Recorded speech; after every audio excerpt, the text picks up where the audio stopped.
to beat the mind game.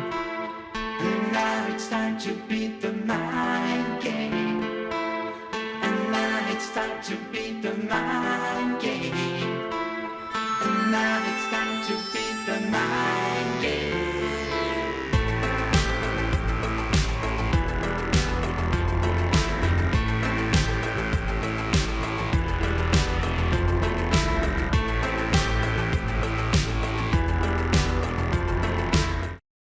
So, I've seen a bunch of these long-form boneworks videos, and I've been really enjoying them, and I thought, you know what, I'd give it a go, and it's taken me 3 weeks to make this video, so I hope all the effort I put into this video pays off, and you guys can just sit back, relax, and enjoy the ride of boneworks. To start off, I think we should talk about, well, where you actually start in the game, the main menu. And unlike other games in VR especially, they kind of just put you in this place with a menu, like a simple menu. You don't really have much to interact with, and there's not much to do other than just load your save.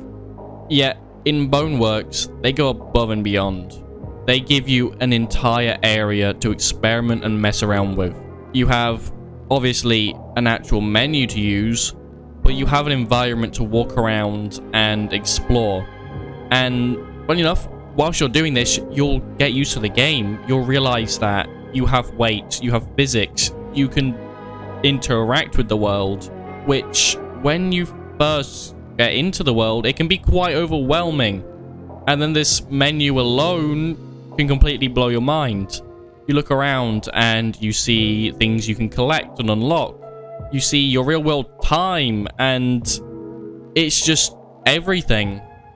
Not only that though, there are secrets. There is a item in a locker which allows you to unlock the other levels once you complete the game. And there's even another one which appears which allows you to unlock the zombie survival mode. So all in all, it's quite cool. And if you look deep enough, if you go to this exit door and just push it, you'll find the room from the intro cutscene, which is really cool. So all in all, this main menu is a level on its own, and that's why I wanted to quickly just talk about it, as not many other games do something like this, and there's a ton of stuff just to interact with and mess around in here. So if you do get the game, feel free to spend a few minutes, hours, days, just kind of looking around and exploring. And if you look hard enough, you can find even more secrets I haven't even mentioned here. But other than the main menu, I think we should move on to the actual first level of the game. Let's head over straight to it. Once you actually load in, you find yourself having to sort through items, either destroying them or archiving them. I wonder what happens if you archive them all. But after that, you get given a battery, you can plug it into the switch next to you and flick it. And you're off. Your journey starts just like that.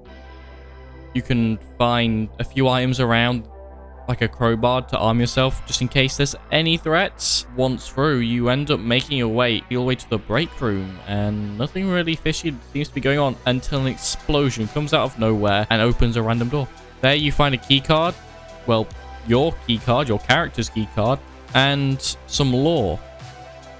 But that's not all that's happened. The clocks have stopped, and as you'll soon find out, the system clock for the entire simulation that you're technically in has stopped, and you'll find out how much bigger a deal is as we move on.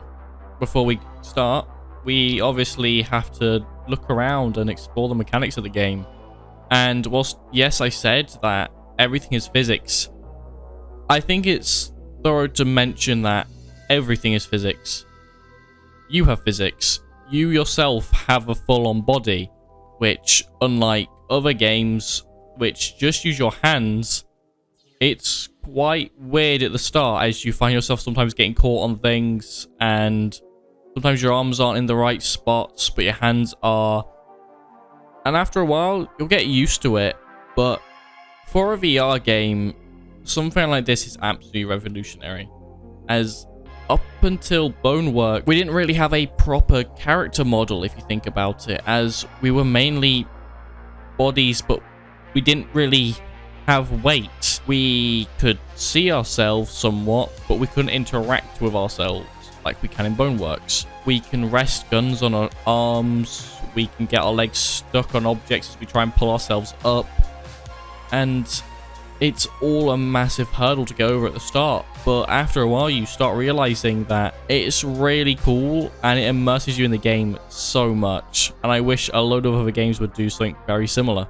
But that's basically it for the first level. You get a little bit of a tease to the story. You get to learn movement, grabbing things, and how all that works. But you'll fully get introduced to it in the next level.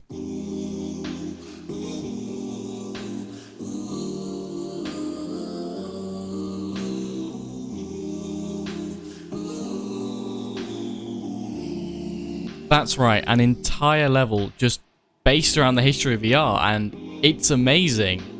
It actually goes into quite a bit of things, like talking about how you actually have a presence in game and how you have a virtual avatar, to talking about how locomotion is the focus of the game instead of teleportation, and calling teleportation primitive.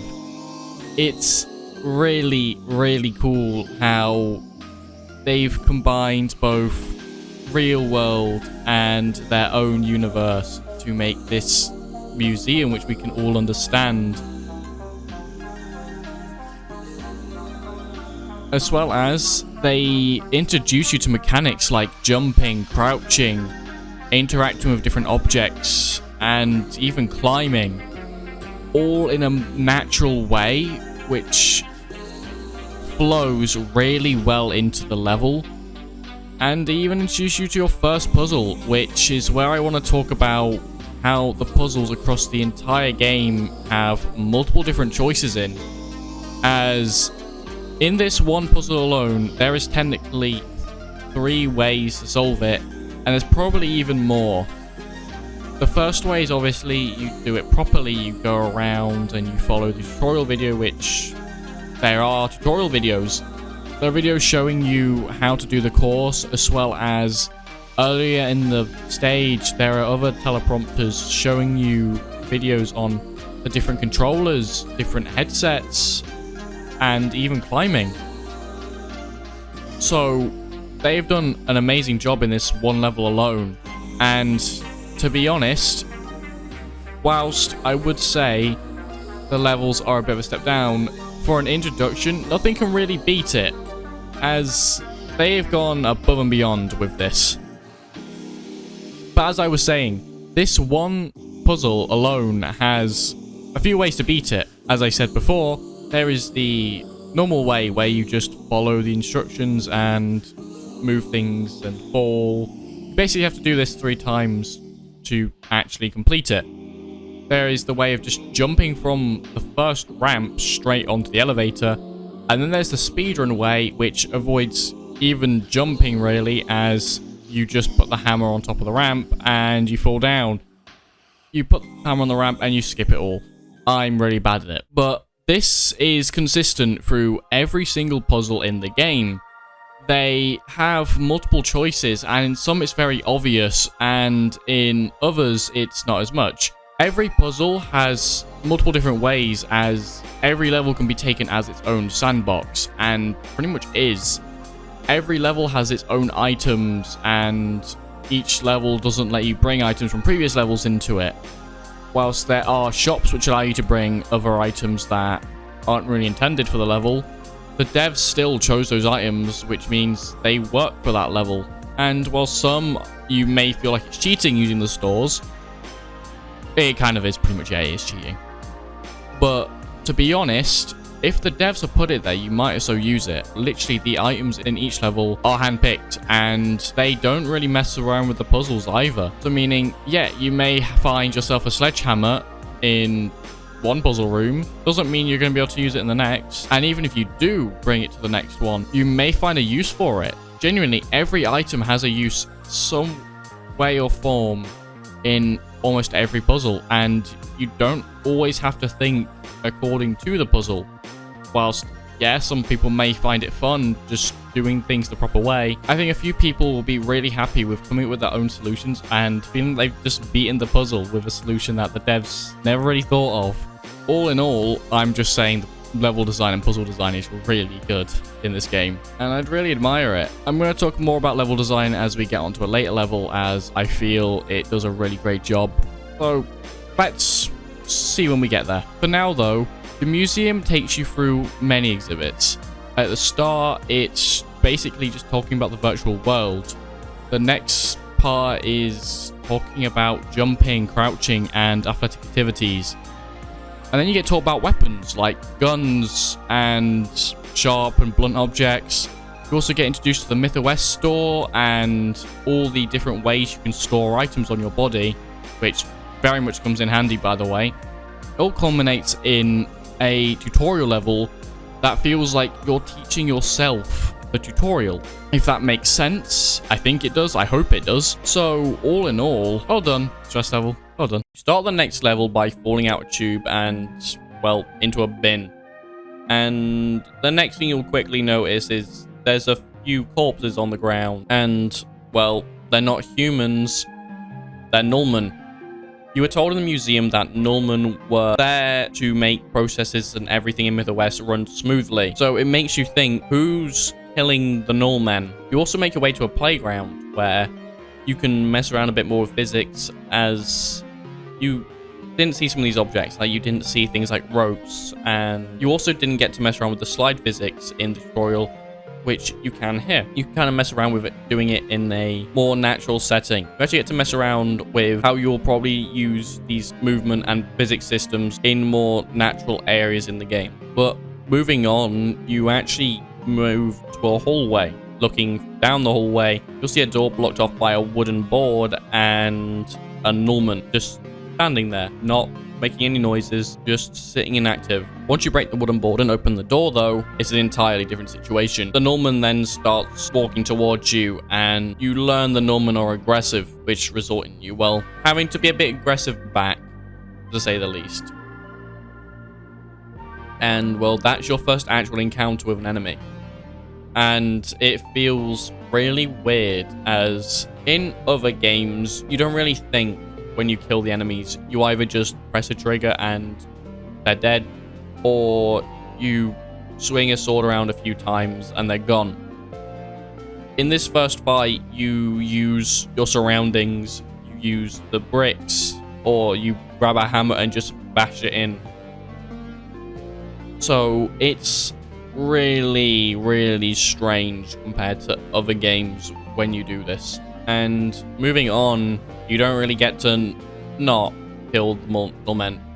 As moving to the plaza, you'll find there's a few around, and it's better to be safe than sorry. And there is one cool thing they do teach you though in the plaza after you've, well, just gone through that experience. You get to learn that whilst in this game you can pick up most things, you can also use them as cover as well as weapons, as you'll learn with this turret. Whilst, yes, you've just used a brick most probably to kill some of the Nullmen, you can then use, say, a bin lid as a shield to stop bullets from, well, getting to you. And it's quite cool, as you will get to learn there are enemies that have guns, and we'll get to them very, very soon. And just having this little experience to teach you that you can do this, it's fun and interesting, and makes you think about what's happening around you and the objects you have at hand. And you can move over to this next room where you can mess around a bit more and kind of just forget about what happened with the Nullmen for a bit. Until 5 seconds later, and you make it this cafeteria. When you make it into the cafeteria, you get to see these soldiers. To be more in depth, these are Cyber Lake soldiers. They've been sent in to try and clear out Myth OS and find out whatever's happening. They are obviously exterminating the Nullmen, as for some reason they're acting weird. As you may have seen, they've been a bit aggressive, so they're here to take them out. But also, I don't think they're going to really know the difference between you and the Nullmen. Next, you have a quite short puzzle. In this puzzle, you're supposed to use weights, which we'll quickly talk about that. Weight in VR can be done in different ways. Other games will make it where two-handed weapons basically act like noodles the instant you try and use it as one hand. And some other games will, if you want to move an object, you are literally going to have to move it very slowly with both hands, and you might not even be able to properly move it. But in Boneworks, what they do is if you're grabbing an object in VR, your virtual avatar will, well, hold the object, and the more and more you lift your hands in real life, whilst yes, you don't have the weight, it can simulate it by the higher you lift your hands, the higher your actual virtual character is going to lift their hands. Whilst they may not be able to lift them as high because there's a heavy object in their hands, you can obviously lift your hands as high up as you can to make it so your character can lift them up as high as you can. So meaning that you're still using those muscles in your arms that you would use to pick up items, and your arms will get tired after a while, which I think is a really cool workaround for the weight system. One thing that is interesting, which I think has to do with the speed of Boneworks, is that they don't slow you down. And it definitely feels quite nice to not be slowed down just because I'm holding a heavy object for more than 5 seconds. And you'll notice something that I mentioned in museum level. You'll see here I just skip the level by just using a sledgehammer. As I said, items can be used in different ways, including in puzzles, to skip and work around them, and that's why I like about Boneworks. There are ways to work around things just by using simple objects that you find in the world. But I mentioned that quite heavily in the museum level, so let's just move on. And as we move on, we drop through the vent and we get to see our first video cutscene. We get to interact with one of your friends, and of course, I shot the monitor. So let me just quickly explain what they say. They say that currently no one can actually log into MythOS, and that every Monogon employee is being called to a meeting, except for obviously you, because you are currently in MythOS. They also say that the system lock clock has actually been stopped, and this is actually your first mention of the system clock. You're also told to head to the tower and try and restart it, but it's going to be dangerous. But of course, this is a game, so we're obviously going to go do it. Shortly after you make it to a street, we get to see a few more Norman, gun through them. You also get to see this massive object, which, fun fact, if that thing picks you up, it will drop you into the grinder from that puzzle we just did. And the street doesn't really have too much. You get to, well, fight a few more Norman, get used to gun combat. Then you make it to this back alley where a Cyberlake employee comes down gunning down the Norman, and then comes down gunning for you. You can obviously just shoot them and kill them. And yeah, whilst it's a very quick fight, that's your first fight with a Cyberlake employee, and there's a lot more where that came from. You then make it to your second puzzle, which heavily shows off there are two sides of a puzzle, where you have one side where you can climb, and you have another side where you make a bridge. And once you've made it across, either way you've chosen, you then have the second part, which they already showed off weight with the puzzle. Now you actually get to see how your weight affects the puzzle, as these platforms will move as you go across, and you have to try and get them into positions where they don't go too high or too low where you can't get to the next platform. It's not too hard, and all you have to do is adjust this lever to change them, but it takes a bit of trial and error to get it right the first time, second time, may take a few tries. But you do get rewarded for it with a nice launch from a physics object, and it's quite cool first time you do this, as well, you've never really gone this fast in a VR game, and you haven't really flown that fast in a VR game either. After just 2 more Norman, you manage to make it to the end of the level, and that's it.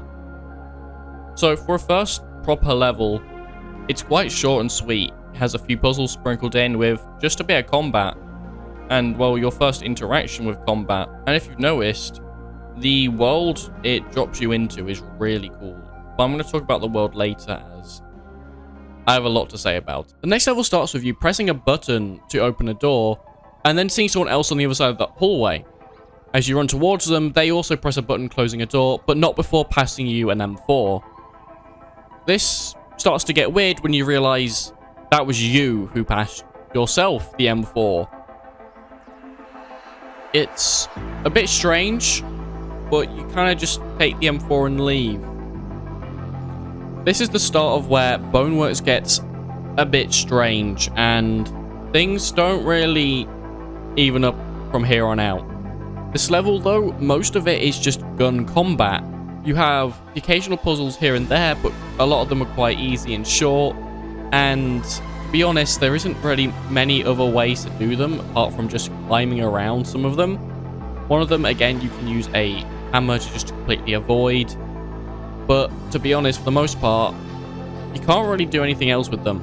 A lot of this level is running and gunning, using different types of cover, running around and running towards and away from enemies. It's really fun just for pure action. And to be honest, if I didn't say that, like, some of these shots are really cool. Like, one of them you can climb up to the side of the building and then jump off, gunning some enemies down on your way down. Stuff like that. It's really fun. And we might as well talk about the gunplay here. So, there are technically just two types of guns in Boneworks. There are pistols and there are fully auto ARs. Technically, MP5 is an SMG, but we'll just gloss over that. You have the Glock, which is semi-auto, doesn't have too much power, but does do a bit of damage. You also run into an M1911, which has a nice orange coating on it, and does quite a lot of damage, but doesn't have too much ammo in its mags. You also run into the MAC-10s, which are very fast-firing, single-handed weapons. You can hold them with both hands, but to be honest, who isn't just going to hold them in both hands and just spray down, pretending they're Rambo? You also have an M4, which is fully auto and does quite a lot of damage. There are also multiple versions of the M4, which have different attachments on. You have one with a laser sight, you have one with an actual optical sight on. You then also have the MP5, which can have no attachments on, like we saw earlier, but also you can have one which has a flashlight on. And technically there are two versions of the MP5, as there is a much bigger one, and then there's the more smaller MP5K version, which does a bit less damage, but is quite fun to use. And the main difference between the two different types is whether they can be held with single hand or two hand. As I said earlier, physics is, well, in everything in this game, meaning recoil is also somewhat done with physics. If you don't hold a gun correctly up, the stock won't be able to balance out the recoil, which means the recoil will kind of go everywhere. So for bigger guns, you need to hold them properly up to your shoulder and stuff. And with pistols, you don't really need to do that, as they don't really have too much recoil in this game, but you do want to try and hold them with both hands, as recoil will shoot up. This is the same for most of the guns in this game, as you can hold them with one hand, as long as that hand is the trigger hand, but you can't control the recoil properly unless you hold them with two hands. Apart from that, you also need to actually know how to load the gun. Things like how to load the mag, and how to load the first shot into the chamber. As, well, if you load a mag without the shot in the chamber, the gun won't fire. With things like the M4, though, once you've loaded your first mag in, every mag after that, you can press the trigger again, as it will just do the action to load the round in. And it's quite cool and interesting with how the game has done this. Other guns, though, like the pistols, don't do this. You actually do have to put that slide whenever you don't have a bullet in the chamber. So it's quite cool and quite interesting with how the gunplay actually works. So making an entire level where you run and gun using these gun mechanics, it's quite interesting, as you kind of have to pace yourself. You have to pace yourself between when you want to peek out of cover, when to hide to reload, if you can push up and reload at the same time, how you're going to do things. As well as, your guns do have physics, meaning they can block you from going into certain areas if you want to pull your gun out. So if you try and fit down an area where you won't be able to walk sideways with your gun out, you obviously won't be able to walk sideways with your gun out. You have to try to point it forward as far as you can and walk kind of really weirdly down it. So you definitely have to think on how you're going to be able to use the environment with each weapon, and it keeps you on your toes quite a lot. This entire level is pretty much just a lot of gunfights and a few puzzles sprinkled in, like I said earlier. And the ending is just pretty much just really fun parkour. And then, but that's it for the level, really. You don't really have too much else that happens, is what I would say if there wasn't too much else. You actually get introduced to another enemy type here, the zombies. And once you just get introduced to the kind of regular zombies, where they just kind of stumble towards you and try and hit you, there is another version which you'll see later down the line. You get ambushed basically out of nowhere with these guys as they just pretend to lie down, but you also have, well, a gun in your hand. I don't think they're really going to be much of a threat.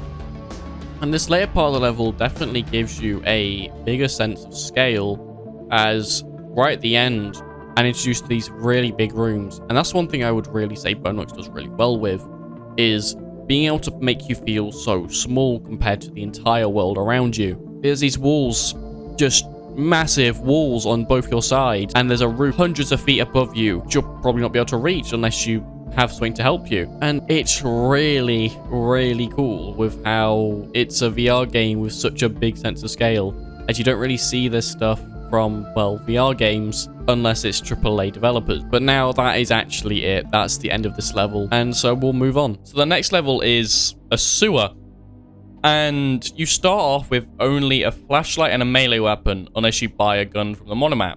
And whilst we're here, we might as well talk about the melee combat, as you spend the first bit of the level with basically just a melee weapon. Melee weapons have two different types. There are sharp and blunt objects. Blunt objects obviously can't pierce through the skin, and sharp objects obviously, well, can. You get things like knives, claymores, and spears. As well as for the blunt objects, you get things like sledgehammers, bricks, even bin lids. Pretty much everything can be used as a blunt object. Even your hands can be used to hit enemies. And that's what I think is interesting about Boneworks, is everything can be used as a weapon, including your environment. If you grab an enemy, you can hit them against a wall and you'll kill them. You can headbutt them, you can kick them. You can basically do whatever you want.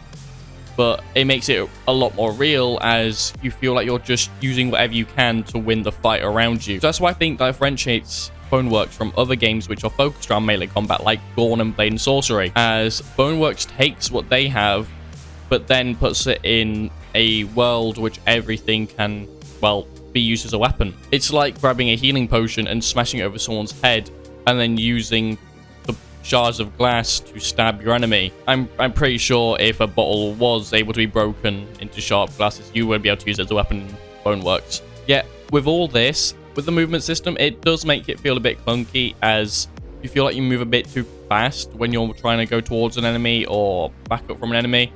So meaning that it can be a bit clunky when trying to go for those stabs or just straight up hits. All in all though, the melee combat feels really good, and when you're using it for most of this first part of the level, it definitely gets you used to it, to say the least, which is pretty much what this level is. The first part starts off with just melee combat and going through dark corridors armed with just a flashlight and whatever melee weapon you picked up, making you go through the level basically having to check your corners and sides. And I have a gun here, but you don't actually get one until quite later in the level, so it can be a bit scary, especially with the amount of enemies you end up having to kill. Yes, you regen health, but when you're completely surrounded, that doesn't really matter. Very shortly after though, you get a video call from another one of your friends, basically saying that she's been dreaming of the reset and the possibility of one, but never thought it would happen.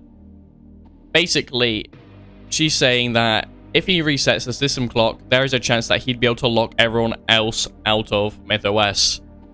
And she's just asking for him to leave a way in. Working our way forward, we do find a gun very shortly after with a message saying, "You're welcome." So, showing there is a bit of an outside force at play. Not only that, but there are messages sprinkled around the entire game, which you'll find which are both addressed to you and also a lot of things. Just overall messages like "down with Monogon" and other things like that. But to be honest, by me talking about this pistol part, we've kind of not discussed the level design of this, as this entire part which we've gone through just now is technically a side part of the level, as you're able to go straight into this mosh pit from the very start and grab an MP5. So basically, if you want to, you can go the long way and grab a pistol for an extra weapon, or you can skip all that, grab the MP5 and go straight through the level, which I think is really cool, as it does give you that choice of where do you want to go. And not many other levels in this game, or well, in VR in general, allow you to do that, and I think that's really cool that this level does it in a really organic way, as you already feel like you're breaking through doors and breaking locks left, right and center to try and find your way through this facility. But with all that said, we end up going through this tunnel and falling through some sewage pipes, slipping around, sliding through sludge. A load of enemies end up coming down, and you end up actually just having to run through the pipes to try and find your way out. Now, this wouldn't be as bad as if the game wasn't so dark in this segment, as you're having to use the flashlight to try and navigate either the flashlight that you had from the start or the flashlight from the MP5. And I don't think the video really does it justice, but it's a lot darker in the headset. At least that's what it felt.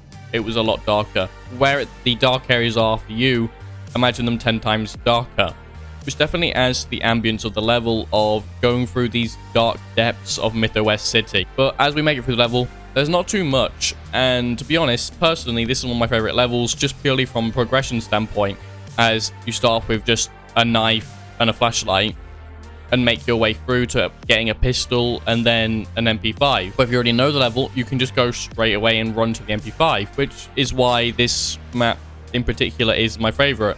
As well as it introduces you to a new enemy type, which is one of my favorites, which is the crablets. The crablets are basically, think Half-Life's head crabs, but they actually can crawl onto your head. And when they do, they basically latch on and you take damage very slowly until you either rip it off or kill it whilst it's on your head. And it makes it very intense, especially if one gets on your head whilst you have, say, 5 of them around you. It's why the game actually does throw, I think, a lot of them at you at a time, because alone, they are no trouble.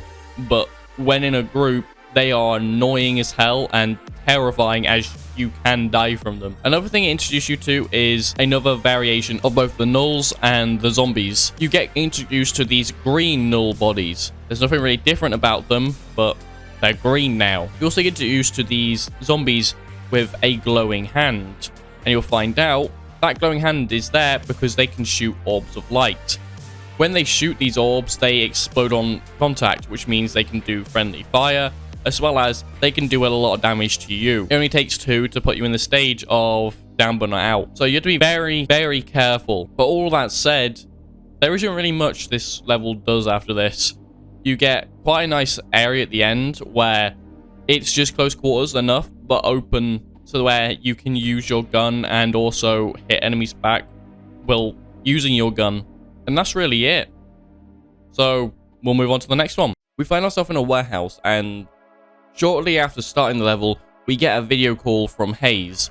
He's saying that security has a rumor that someone might have breached MythOS. Hayes suspects it might be someone from Cyberlake, and it makes some sense as the Cyberlake soldiers are currently trying to kill you. But you don't really get too much time to dwell on this, as we have to keep on moving. And moving on, I haven't really talked about destruction in Boneworks, as I've talked about pretty much everything so far. Well, some objects, wooden and glass, can be smashed with, well, your hands, other weapons, anything really, which makes for some quite fun depending on the environments.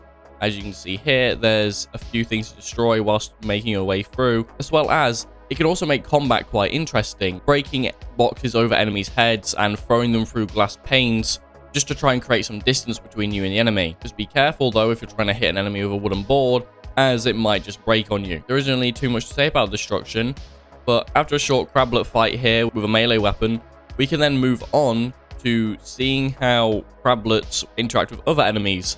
As we can see here, they actually are attacking the null bodies here, which shows that there is definitely something up with the crablets as well. Something isn't right at all in MythOS. Shortly after, we get into a fight with some Cyberlake soldiers whilst we try and get into a tram. And that's really it. It's a very short level, but it definitely emphasizes that structure we talked about in the previous level, where you start off with a melee weapon and then you end off in a gunfight. And it's really fun and interesting with how it's all laid out. Whilst you may think it gets repetitive, it keeps alive with the different guns and the level layouts just enough to where it's really fun. And so we'll move on to see where this tram is taking us. After using the tram, you find your way in a subway, and after getting your bearings, you find your way to a plaza. If you look up whilst you're in the plaza, you'll notice the tower. You are ever so close to making it to the end and finally resetting the system clock. As well as if you look at the top, you'll notice that the clock is stopped at 6:20 to be exact, but the thing blocking you is a gate, so we're going to try and get that gone. So we move on and we go down some stairs, breaking some locks and some skulls whilst we go forward. We eventually do find ammo crates, which I haven't talked about yet, and I'm sorry as they've probably been in the background of a few shots. So let me quickly explain. Ammo boxes are scattered around the entire game universe, are usually hidden in some areas as well as sometimes just kind of in plain sight. As ammo is the currency used in the monomats, it makes sense that the currency should be hidden, yet also plentiful. Also, something that I haven't mentioned is ammo actually is the only thing that sticks through with you every level, as the green barriers will remove all items that you currently have, whilst, well, ammo isn't removed. Meaning, if you just keep playing from start to finish, your ammo will stay the same and will forever just keep increasing. Until you start a new game, that's when your ammo is wiped. But that's enough with ammo crates. There's not too much on them. They are just everywhere, and to be honest, some of the replayability does come from just trying to find them all. Whilst we make our way forward, we find a security room, which has another message from Alora. She tells us that once we do the reset, we won't be able to hide as our position will be found. And what she means by this is that our headset will be able to be located, meaning we have a very little time between doing the reset and being found IRL. We don't actually understand why that's a bad thing, seeing as we're the one who's reset the clock. We are the one allowing everyone back in. Why is that a bad thing? They're going to find us. So we're just going to continue forward, right? Again, she asks us to leave a way in as it's all their hard work. We press a button and open the other side of the plaza up, taking a few zombies out as we go through, and we make our way deeper into the subway, which I didn't really talk about the tram carts, but there are also these rail carts which you get to ride across. You don't really get to see them much other than really this level, but they're quite cool, and I would have loved to see more of them in maybe bonelabs, which we'll talk about later. We don't really get to see too much of them as they're mainly stuck to this level, but I definitely would have liked to have seen a few more of them as they're quite interesting. We keep fighting our way from room to room, realizing there is increasing amount of enemies the further we go through, and they become a lot more threatening the further and deeper we go through the subway. Eventually, though, we do make our way to the end and exit.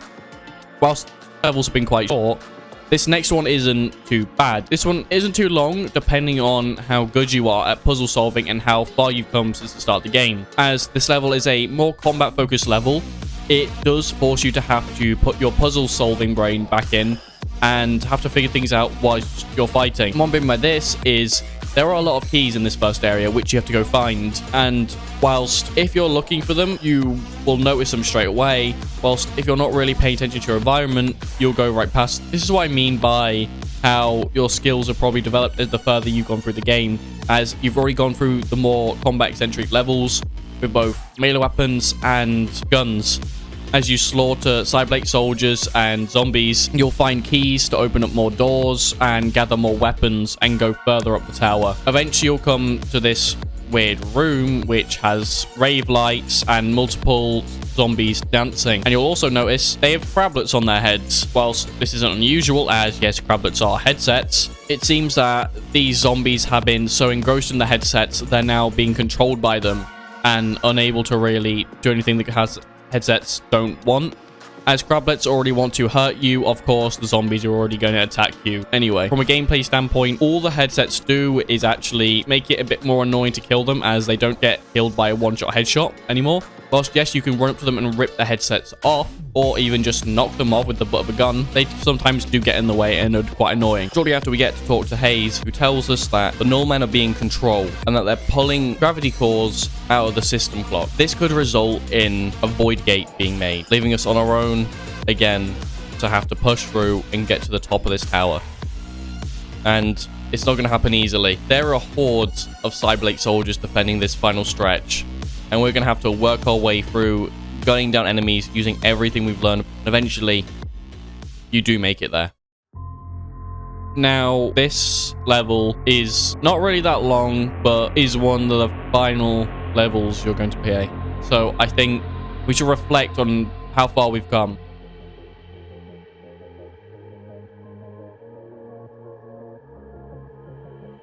We learn quite a lot as we go through the game, and we've both honed our skills and learnt new ones whilst we go through the entire game.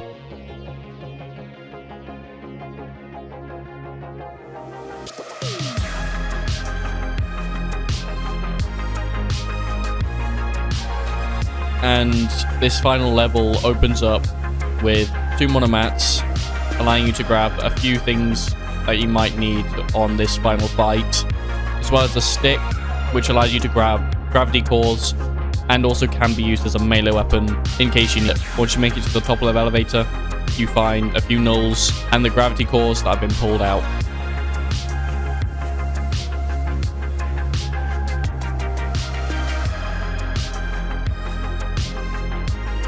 Armed with just a staff and whatever you grabbed, you mow down infinitely spawning enemies, whilst the environment around you gets more damning with red lights, and eventually you get engulfed in white, bright light.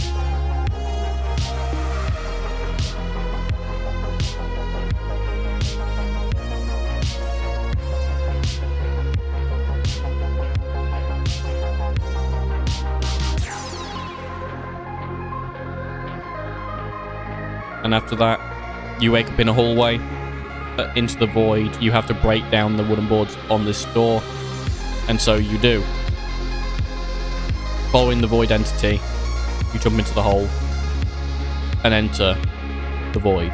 Now, once you've entered the void, you actually get a cutscene of your character removing their headset, but they're actually not removing their headset. Their physical body is now limp and stuck in VR, whilst their virtual avatar has been able to pull off their own headset. I think this signifies that they have gone too far into VR and are about to go another layer deeper, meaning their virtual consciousness is now forever safe inside MythOS. We now wake up in a dungeon where right in front of you is yourself. Well, your virtual self. They also seem to be imitating your actions, and after a while you're able to get them to hit the button releasing you from your cell, where you can investigate, finding more and more copies of yourself. And whilst, yes, you can kill them, it doesn't really accomplish anything. They also seem peaceful until you attack them, or at least antagonize them. This area doesn't really have much and has a short puzzle. You can also find a secret area. Whilst in that area, you find an axe. This area is mainly for completion reasons, and once you've done the short puzzle, moving the cinder blocks over to the pressure plate, you can move on to the next area, which is a Coliseum. In the Coliseum, you meet the king, who tells you to fight for him, and you are armed with just a sword and a shield. There is no monomat around here, or to be seen, meaning you are forced to use a sword and shield and fight hordes of zombies and crablets, and basically whatever the king decides to throw at you. You may also realize that these enemies are coming from portals, meaning they have walked through the same portals that you used to get to each area, meaning these are probably enemies that have stumbled across them following us on our path. After clearing the king's Coliseum, we can then move on to his castle, and once we actually get to the king's castle, we realize it's quite peaceful. There's no enemies anywhere, whilst there's statues with zombies with crablets on their heads, and crablets attacking an innocent child. We climb to the top of the castle and press a button which allows the door to open, finally allowing us to face the king in a one-on-one fight. Once killing him, you can put his crown on, and now you're the leader of the Fords, I guess. You can now choose between two doors: eternal salvation or certain damnation. Going through either door leads to the same outcome though, and takes you to a room which is full of neon writing and symbols, as well as a monitor where Hayes gives his final message, saying they have found your physical body. He also doesn't understand how you're still in MythOS. You also get another message from Alora, who shows you a USB. Now, I have been misleading you with the lore, as right at the start, you can see your character put a USB with the exact same Gammon logo into the server. You'll also notice that this is the same Gammon USB that we used at the start to get out the sorting job. You were the one that the security rumors were about. You're the one who was getting nulls to remove gravity cores, allowing you to open the void gate, and you're the one who stopped the system clock. You caused all this to happen. For what reason? Mortality. Your virtual body is now safe inside MythOS, which you've just reset and locked everyone out, basically causing you to be immortal. And now we do a simple weight puzzle, lifting some things up with a gravity gun, and, well, we now go further into the void than we previously were. Okay, I'm not sure if you're going to get this message. I don't know where I am. I don't know what's happened. Please, follow the messages. I need you to get this, please. We are now unable to go back. We are stuck in an empty, vast void. There is literally nothing, just darkness and enemies but await us. And in the distance, there is one last building which we can venture to. And whilst we climb it, we can realize we're all by ourselves. One thing I didn't tell you about the zombies is they are other Fords from other universes who have somewhat made it to the void. Their bodies have barely made it, and their brains aren't really there anymore. Hence why, that's why they're called zombies. And, well, there's also the Fords, which are, well, versions of yourself that have made it this far. After climbing to the top of the ladder, you finally realize that this is it. You watch the final cutscene of your body being surrounded by Cyblade soldiers, whilst, yes, you're safe as you're in the virtual world, your physical self no longer is, and so you'll realize your virtual self is not safe either, as you're surrounded by void entities before the credits roll, and that's it. That's the end. That's the end of your adventures, Arthur Ford, in Boneworks. And if you thought that was the end, there's still a bit more. As well as, we are getting a continuation to Arthur Ford's story in the next game, Bonelab, which is coming out for Quest 2. And before it does come out, I'd recommend anyone who can play Boneworks. It's a really fantastic game, and I don't think I've done it justice by just explaining the story. I think you have to play it to actually see it. And now Bonelab seems to be continuing the story as we follow Arthur as he tries to finally escape the void and either return back to Boneworks or escape it for good and go back to the physical world. We don't know what's going to happen as the game hasn't released yet, so I'll have to cover you when that game releases. But for now, we still have a few more sections, so stick with me and thank you for watching this far.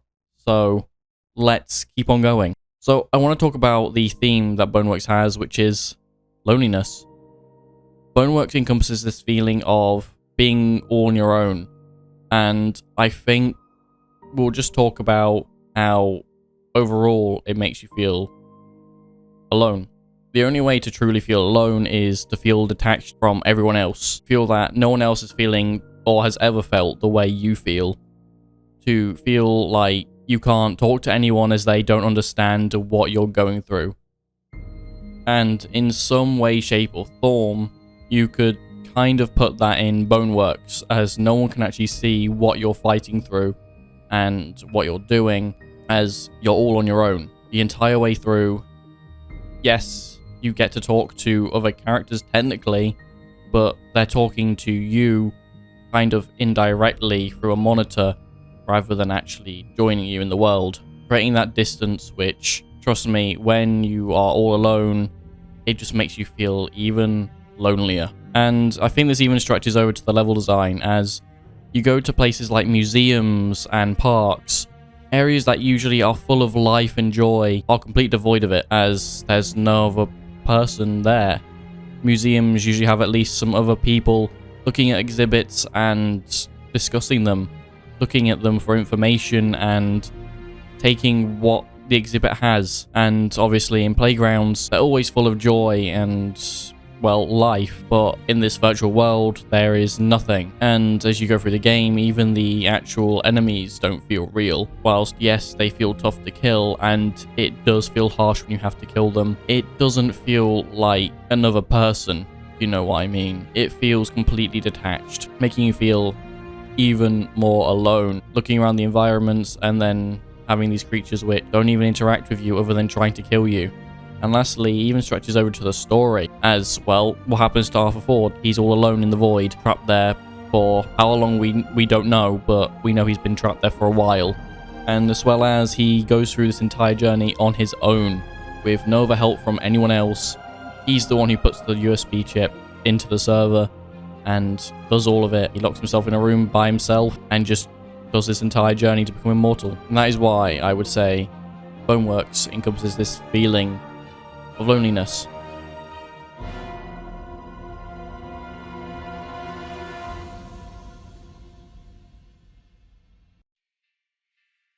To get us off that depressing note, let's go to something more exciting. Once you complete the entire game, you still have quite a lot to do, as you have sandboxes now. Hidden around, you might have already found a few levels, as all you have to do is find those little chips which I was talking about a bit earlier and slot them in. You can find these both in normal levels and inside other sandboxes themselves. But no matter what, you find a sandbox and you have so much to do. But when you first get a utility gun, you might find there's not much to spawn. Do you know why? Because you know these little bins I've probably not been talking about and you've probably been noticing? Well, you can put capsules and other guns and items in there, which allow you then to spawn them using the utility gun. Meaning, you can now go back to every level and try and find every single thing you missed, every single weapon you missed, and throw them in your activation bins so you can use them in the sandbox and mess around with them. What you say, it's just a sandbox, isn't it? Well, in those sandboxes alone, you probably will have to go unlock more stuff in them. Some of them have items which you won't find anywhere else, and others genuinely need to other sandboxes and new areas. So explore to your heart's content on these new levels which you basically get just for completing the game. Other than that, you also get survival. Survival is basically how it sounds. You can survive rounds or you're given challenges. These challenges can range from protect the president or just use specific weapons. All in all, the end game in this is super fun.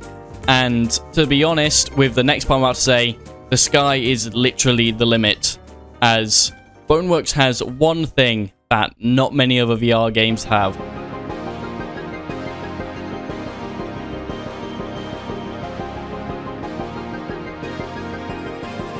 That's right, we have mods, and it's not limited to anything. Mods can be maps, weapons, actual mods like being able to sling webs like Spider-Man, to being able to snap necks.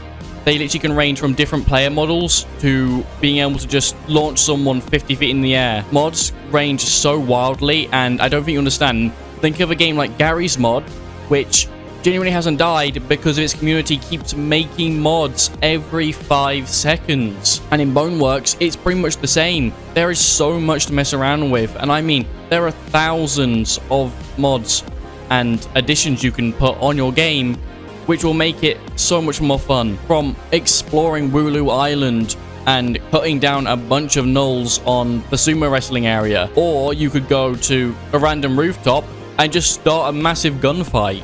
There is so much and so many well-made mods that I recommend, if you genuinely have Boneworks, go back onto the mods and go find what you haven't played before and just play it, as, well, that's what I did, and that's how it got me so much into this game. Well, I just kept looking for more mods and more and more and more. Like, there are so many and they're being made so regularly. I even made my own player model. There is so much that you can do in Boneworks, and mods just make it 10 times better and so much more of a game that you will not genuinely understand. The amount of replayability, let alone using Spider-Man webs, brings. And when you can add mods which replace the default weapons, which is why you saw me running around things like the car SMG and Wingman from Titanfall, to running a PPSH and M1911 in the sewers. There is so many possibilities and so much replayability. Adding mods just adds to the game, and that's why it's such a big thing that bonelab is going to have its own in-house mod section, which means people on Quest are going to be able to experience modded Boneworks on a Quest. That is just absolutely insane. And now you can understand why I'm so hyped for bonelabs, as Boneworks with mods is so much fun. Now, enough about gassing up the mods. I think it's actually time to end this video. It's gone on way long enough, and I can't thank you guys enough if you've genuinely watched the entire thing through. And from deep down in my heart, thank you. Thank you for sitting here and listening to me. Thank you for if you subscribed, commented, or liked. And thank you again just for clicking on this video alone. Thank you so much. Like I said at the start, this has been a 4-week project, and I've genuinely poured my heart and soul into making sure this video works. And I've left some mistakes in because I think it shows the progress I made whilst making this video. I went through so many different styles and scripts that I ended up just throwing it out. And, well, now you have this finished product. And I hope you guys enjoyed it as much as I enjoyed making it. And without further ado, I'll see you guys in the next one. Peace.